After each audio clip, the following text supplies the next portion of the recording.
Je vous salue ce soir une énième fois dans le nom puissant de notre Seigneur Jésus. Lui qui permet toujours toutes choses et qui a bien voulu encore que nous puissions ce soir nous retrouver pour parler de lui, parce que c'est le plus important. Les temps sont mauvais, les jours sont durs. Jésus se tient à la porte. Je crois pour ma part que l'heure est arrivée pour chacun de nous de prendre la bonne décision. Bonne décision qui pourra nous amener à récupérer la place qui nous a été réservée dans le royaume des cieux. Parce que l'Ecclésiaste dit qu'il y a un temps pour toutes choses et il y a un temps pour tout sur le soleil. Il y a un temps pour naître, un temps pour mourir. Il y a un temps pour s'amuser et un temps pour entrer dans le sérieux. Et nous sommes passés déjà depuis de la jeunesse. Aujourd'hui, nous sommes quasiment à la maturité. Donc, il serait mieux comme ça que nous puissions déjà prendre la décision qui va canaliser notre vie pour le restant des jours que le Seigneur voudra bien que nous passions sur la terre. Sans cela, bien aimé, que nous avons pris la résolution d'éveiller les consciences, de telle sorte que ceux qui n'ont pas encore pris la décision la prennent, ou que ceux qui ont pris déjà la décision maintenant essayent de savoir dans quoi ils se sont embarqués. Parce que servir Jésus, c'est pas le billard. Servir Jésus, c'est pas le billard. Servir Jésus, c'est un comportement, c'est une décision, c'est une manière d'agir, de faire et de se comporter. C'est en cela que nous voulons vous faire comprendre et vous démontrer combien est grande l'amour du Seigneur pour nous, ses enfants. Parce que nous sommes tous créatures de Dieu, mais nous ne sommes pas tous enfants de Dieu. Ne sont enfants que ceux-là qui reconnaissent leur Père comme étant Père. Ne sont enfants que ceux-là qui reconnaissent le Seigneur comme étant leur Dieu et leur seul Sauveur et Seigneur personnel. C'est en cela qu'hier, bien-aimés, nous avons vu la divinité de Jésus et par ma foi, j'ose croire que chacun a été édifié déjà de qui est Jésus et de quelle est la relation entre le Père et le Fils. Aujourd'hui, nous allons rentrer dans un autre contexte. Nous allons parler de l'adoration parce que nous avons déjà présenté Jésus. Nous avons présenté Jésus pendant 2 jours. Aujourd'hui, on va passer maintenant à l'adoration. Pourquoi adore-t-on Jésus? Pourquoi nous devions l'adorer? Et qu'est-ce que l'adoration? Religieusement, l'adoration est un culte rendu à un Dieu ou à Dieu. Je dis à un Dieu ou à Dieu et je sépare les autographes des dieux. À un Dieu, ça peut être n'importe lequel parce qu'il y a plusieurs dieux selon que chacun fait de sa croyance un Dieu. Donc, ces dieux-là, je les écris avec petit d. Mais ou Dieu, le Dieu d'Isaac, de Jacob, celui-là que nous adorons, le Christ, je l'écris avec grand D pour le dissocier. Donc, je disais ceci, que l'adoration est un culte rendu à un Dieu ou à Dieu. L'adoration est un moyen pour nous de démontrer notre reconnaissance au Seigneur. C'est une manière de déployer, de présenter au Seigneur toutes les civilités possibles et tout ce qu'il fait dans nos vies. C'est en quelque sorte comme une reconnaissance que nous donnons au Seigneur. C'est pourquoi nous devions l'adorer, parce qu'il est digne d'être adoré à cause de son amour pour nous. C'est en cela que nous allons essayer d'épiloguer tout à l'heure sur pourquoi adorer Jésus et comment adorer Jésus. Donc c'est vraiment en cela que nous allons nous tenir tout à l'heure. Parce que nous devions savoir pourquoi nous adorons et pourquoi nous devions l'adoration au Seigneur. C'est très important. Parce que certaines personnes, mais beaucoup de personnes sont comme ça. Ils sont là, mais ils ne savent pas de quoi il est question. Ils ne savent même pas pourquoi est-ce qu'il faut rendre à Dieu ces adorations-là. C'est en cela que nous allons essayer d'épiloguer en quelques minutes le sujet sur l'adoration. Donc, adorer vient du mot grec proskuneo. Le mot grec proskuneo qui signifie se prosterner. Qui signifie se prosterner. C'est un acte de révérence qui témoigne le profond respect pour une divinité. Pour une divinité. La Bible fait plusieurs fois mention du mot adoration pour désigner l'action des personnages bibliques terrestres et célestes.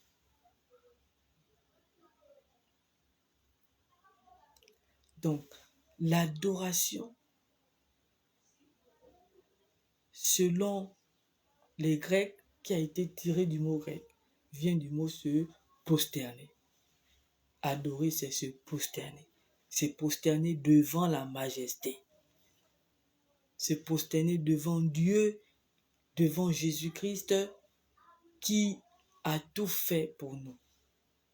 C'est à lui que nous devions rendre l'adoration. C'est à lui que nous devons élever les actions de grâce pour montrer notre reconnaissance et pour montrer aussi ses bienfaits. Il faut toujours le lui dire. Ce qu'il fait en cachette, disons-le à haute voix. C'est ça adorer. C'est ça adorer Dieu.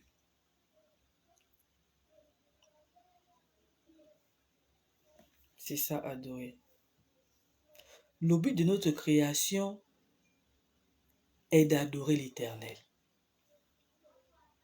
Ce pourquoi nous avons été créés, c'est pour adorer l'Éternel.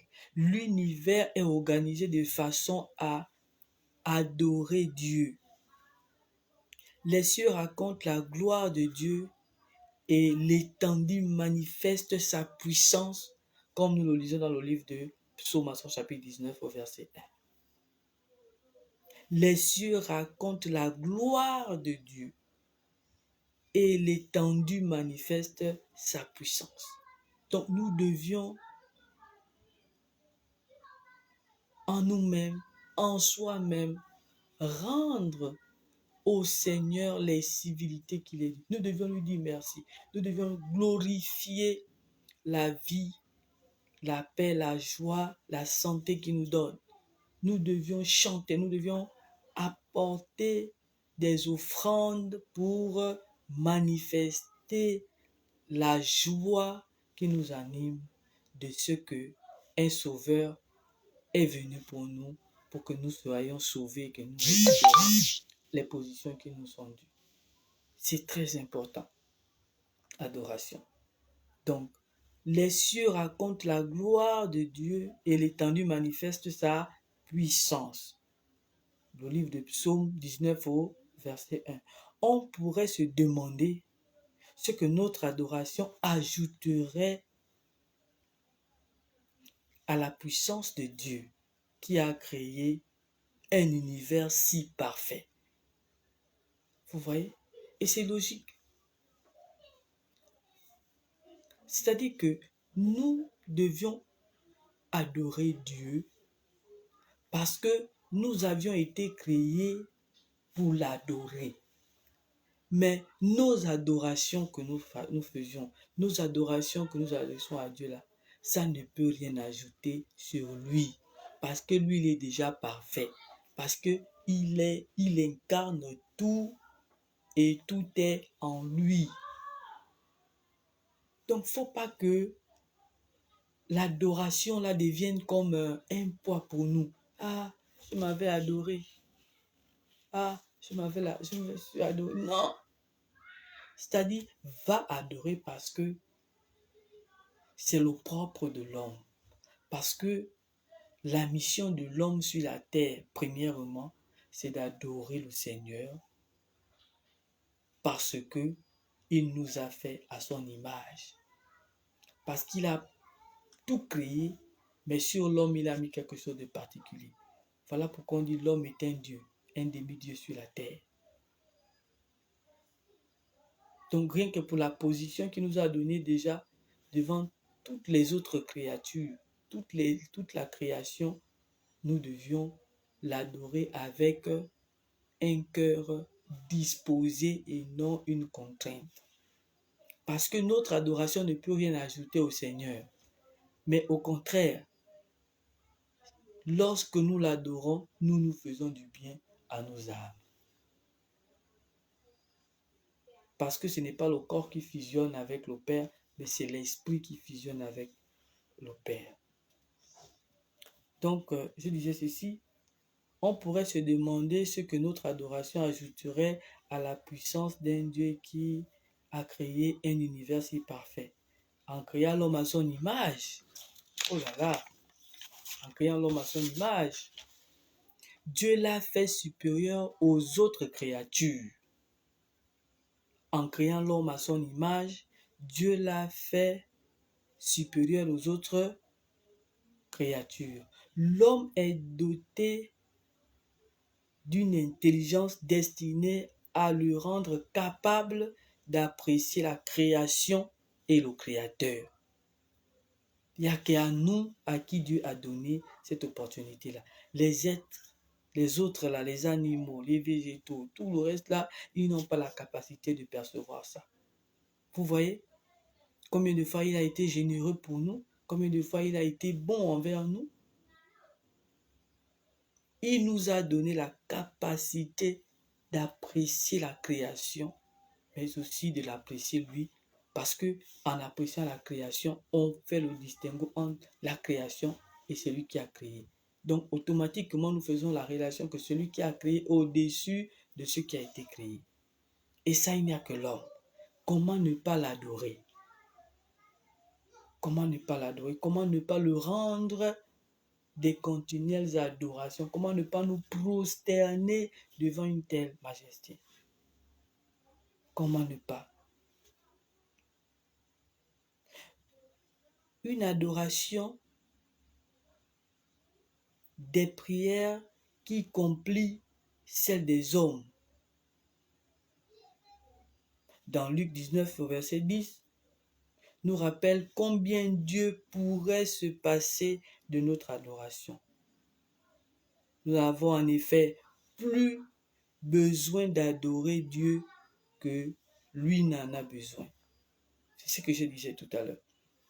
Nous avons besoin d'adorer Dieu plus que lui n'en a besoin de nos adorations. Parce que Dieu, que tu l'adores ou que tu ne l'adores pas, lui déjà dans les cieux là-bas, il est adoré. Il est adoré. Donc nous, que nous l'adorions ou que nous ne l'adorons pas, ça ne change rien. Mais par contre, pour nous, le fait de l'adorer, c'est nous en retour qui bénéficions. Parce que le fait d'adorer Dieu nous donne la relation de fusion avec son esprit et nous sommes sous ses ailes. Voilà pourquoi entre l'adorateur et l'adoré, eh bien, c'est l'adorateur qui a besoin d'adorer. Parce que l'adoré là, il n'a pas besoin de l'adorateur. Parce que là où il est déjà, il a trouvé. Il est au-dessus de toutes choses. Donc c'est nous maintenant qui devons nous battre pour rentrer dans la présence de Christ par l'adoration. Donc, les louanges, les prières, les offrandes, les actions de grâce. Il faut adorer le Seigneur. Il a dit adorer Sa parole dit qu'adorer l'Éternel avec tous les instruments. Adorez-le parce qu'il est digne de louange. Mais combien de fois nous adorons les hommes du monde? Imaginez un peu quand le président arrive. Imaginez sur l'instant. On va prendre des trucs, on va ouvrir les cantines, faire sortir des toutes nouvelles tenues, on le fait pour des hommes mortels. Mais en plus forte raison, celui-là même qui a créé toutes choses. Même le président, c'est lui qui a établi. Comment ne pourrions pas lui rendre cette adoration? Comment pouvons ne pas lui rendre cette adoration? Alors qu'il est digne d'être adoré. Donc on disait que le livre de Luc 19 au verset 10 nous rappelle combien Dieu pourrait se passer de notre adoration. Nous avons en effet plus besoin d'adorer Dieu que lui en a besoin. C'est un besoin si naturel que d'adorer le grand Jésus. C'est un besoin naturel pour nous. Voilà pourquoi je disais au préalable que adorer ne doit pas être pour nous comme une contrainte, comme une punition, c'est-à-dire, je vais encore faire comment? Non, ça doit être pour nous comme une nature. Ça doit être pour nous comme une nature. Quand tu n'as pas adoré, tu n'es pas tranquille. Quand tu n'as pas adoré, il faut adorer Dieu. Il faut l'adorer parce qu'il est digne. Et il aime ça quand on l'adore. Quand l'homme qu'il a créé pour l'adorer l'adore, ça veut dire que l'homme est dans son plan. Ça veut dire que l'homme est dans son plan. C'est très important. C'est pourquoi l'apôtre Paul nous recommande de faire connaître à Dieu nos besoins autant par la prière que des actions de grâce. La manifestation du besoin en nourriture de la foule venue écouter Jésus est précédée d'une action de reconnaissance à Dieu pour les 5 pains et les 2 poissons disponibles.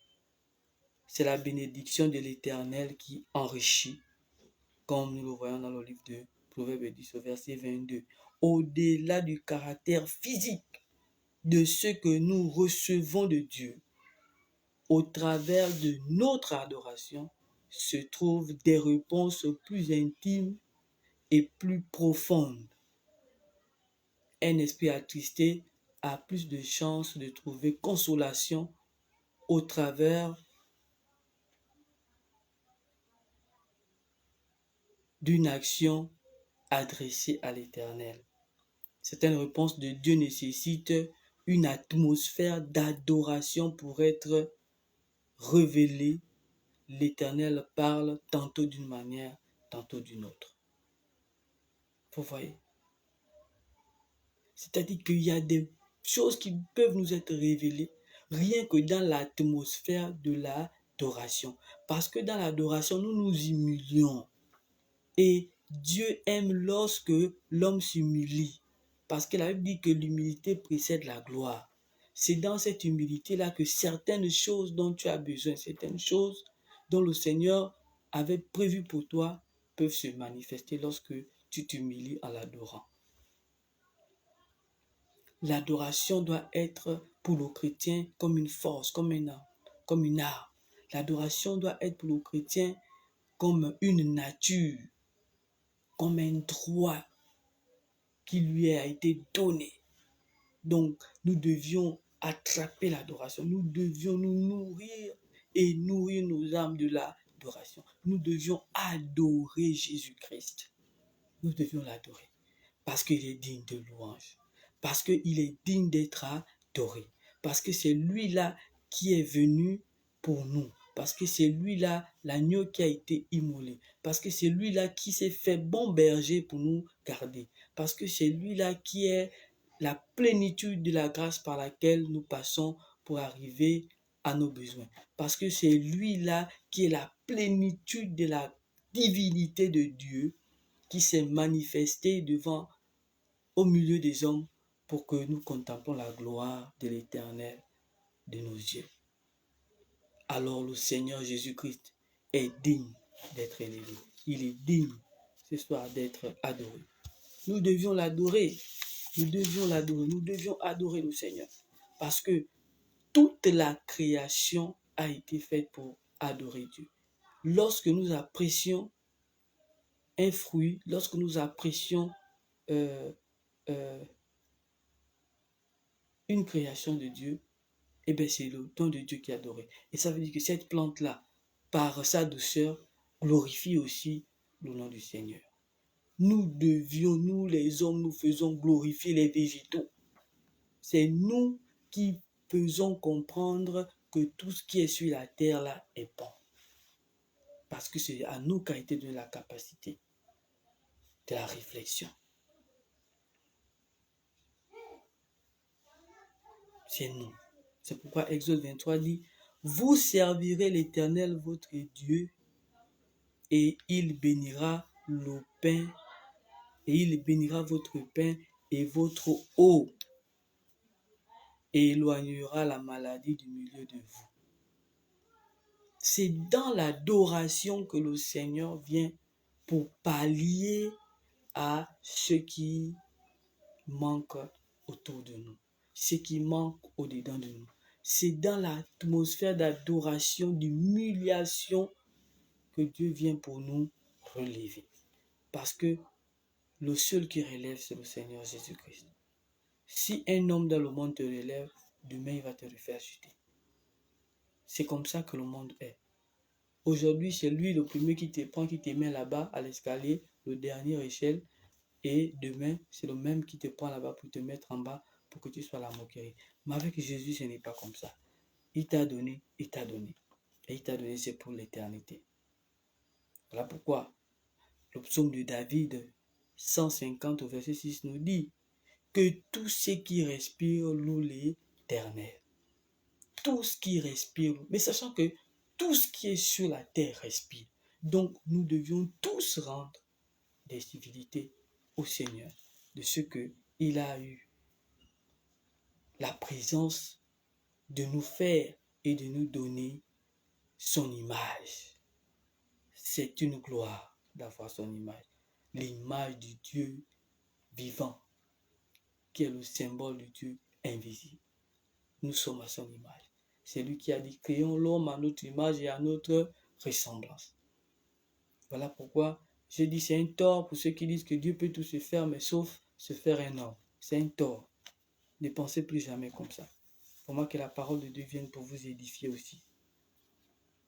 Même les apôtres dans Acte 25, Acte 16 au verset 25, Acte 16 verset 25 dit ceci, vers le milieu de la nuit, Paul et Silas priaient et chantaient les louanges de Dieu et les prisonniers les écoutaient. Ils étaient dans la présence de Dieu, même étant en prison. Ils priaient et ils chantaient. Ils priaient et ils adoraient le Seigneur Jésus. Et nous savons la fin de cette histoire, ils sont sortis de prison. L'adoration. Nous devions adorer. Comment adorer? Adorer, c'est se prosterner, c'est s'humilier devant la majesté suprême. Devant la majesté suprême. C'est ça adorer, se prosterner devant la majesté suprême. Nous devions nous humilier devant la majesté suprême. Si nous nous humilions devant les hommes politiques, nous nous humilions devant les hauts cadres, mais combien de fois devant le roi des rois, devant le président des présidents, devant le prince des princes, comment celui qui a créé tout ce monde-là, qui dirige le monde, comment nous ne pouvions pas nous agenouiller devant lui pour dire, oh Seigneur, oh merci, toi qui as fait de moi, toi qui as voulu que je sois rentré dans la part qui était réservée aux autres. Merci, il faut l'adorer. Alléluia, alléluia, célébrons notre roi. Il faut le célébrer parce qu'il est digne d'être adoré. Il est digne d'être adoré. Le Seigneur Jésus-Christ. Sans cela, bien aimé, que le psaume 103 de David nous dit, bénis l'Éternel, mon âme. Oh, bénis l'Éternel, mon âme. Que tout ce qui est en moi bénisse son Saint-Nom. Que vous voyez, jusqu'où David part, il dit, bénis l'Éternel, mon âme. Il dit, bénis l'Éternel. Il dit, mon âme bénit l'Éternel. Et que tout ce qui est en moi bénisse son Saint-Nom. Parce que il a compris qu'il n'a rien. Ce qu'il a, c'est le Seigneur. Ce qu'il a, c'est Dieu. Nous ne sommes rien. Nous ne valons rien. Ceux qui ont les voitures là, ils ne valent rien. Ceux qui ont construit les villas, ils ne valent rien. Ceux qui n'ont rien aussi, peut-être que ce sont ceux-là même qui valent quelque chose. Peut-être que ce sont eux qui valent quelque chose. Parce que la valeur d'un homme ne se mesure pas en ce que l'on voit, au bien matériel qu'il a. Mais la valeur d'un homme se désigne par ce qu'il a en lui, ce qu'il est, sur quoi il se repose, c'est ça. Et celui qui se repose sur le Seigneur Jésus-Christ de Nazareth, celui qui a pris le Seigneur et qui l'a mis au devant de ses entreprises, comme David l'a dit ici, que mon âme bénit l'Éternel et que tout ce qui est en moi bénit le Seigneur. Comme la Bible dit que moi, ma maison et mes enfants, nous servirons l'Éternel. Celui-là qui se repose sur le socle, sur la pierre qu'on rejetait, la pierre angulaire qu'on rejetait, ce qui bâtissait, qui est devenu la principale de l'âme. Et de là, Jésus-Christ est venu. Celui qui a su cette pierre-là, lui-là, il a quelque chose dans lui. Et on le juge en fonction. Celui-là est une personne considérée. Parce que ceux qui vont chez les Nganga, ceux qui vont chez les marabouts, ceux qui vont pour féticher, ceux qui rentrent dans les loges, ceux qui font, c'est des choses éphémères, ce n'est que la vanité. Ces choses-là ne vont jamais sauver vos âmes. La seule personne qui sauve, c'est Jésus-Christ. Il a dit, je suis le chemin, la vérité et la vie. Il a dit, nul ne vient au Père s'il ne passe d'abord par moi. Il a dit, je suis la porte. La porte. C'est lui la porte pour atteindre l'éternité.